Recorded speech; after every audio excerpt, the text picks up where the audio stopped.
अहिल्यानगर जिल्ह्याला अतिवृष्टीचा इशारा, हवामान खात्याचं येलो अलर्ट. भारतीय हवामान खात्यानं वर्तवलेल्या अंदाजानुसार अहिल्यानगर जिल्ह्यामध्ये 3 जुलै रोजी तुरळक ठिकाणी विजांच्या कडकडाटासह वादळ, मध्यम पाऊस आणि सोसाट्याचा वारा सुटण्याची दाट शक्यता आहे.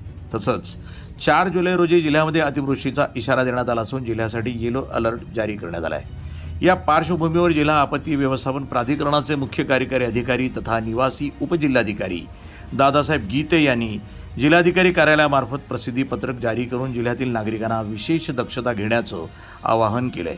प्रशासनानं नागरिकांना सूचित केलंय की मेघगर्जना आणि विजा चमकत असताना झाडाखाली किंवा मोकळ्या जागेत उभे राहू नये, विजांपासून संरक्षणासाठी सुरक्षित ठिकाणी आश्रय घ्यावा आणि भारत सरकारच्या दामिनी ॲपचा वापर करावा.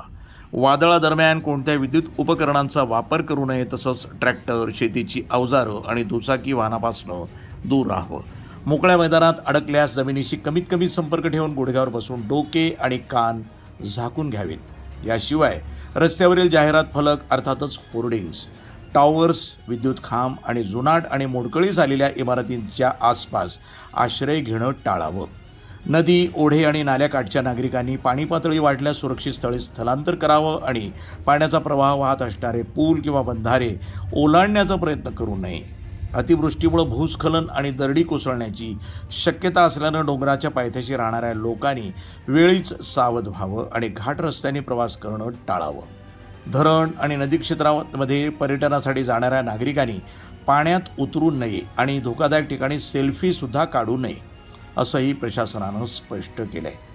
कोणत्याही आपत्कालीन परिस्थितीमध्ये नागरिकांनी स्थानिक प्रशासन, पोलीस स्टेशन किंवा तहसील कार्यालयाशी संपर्क साधावा. मदतीसाठी जिल्हाधिकारी कार्यालयातील जिल्हा नियंत्रण कक्षाच्या 0241 232 38 44 235 69 40 किंवा 112 आणि 1077 या टोल फ्री क्रमांकावर संपर्क साधण्याचं आवाहन जिल्हा प्रशासनाद्वारे करण्यात आलं आहे. वृत्तसंपादन विभाग, न्यूज टुडे 24, अहिल्यानगर.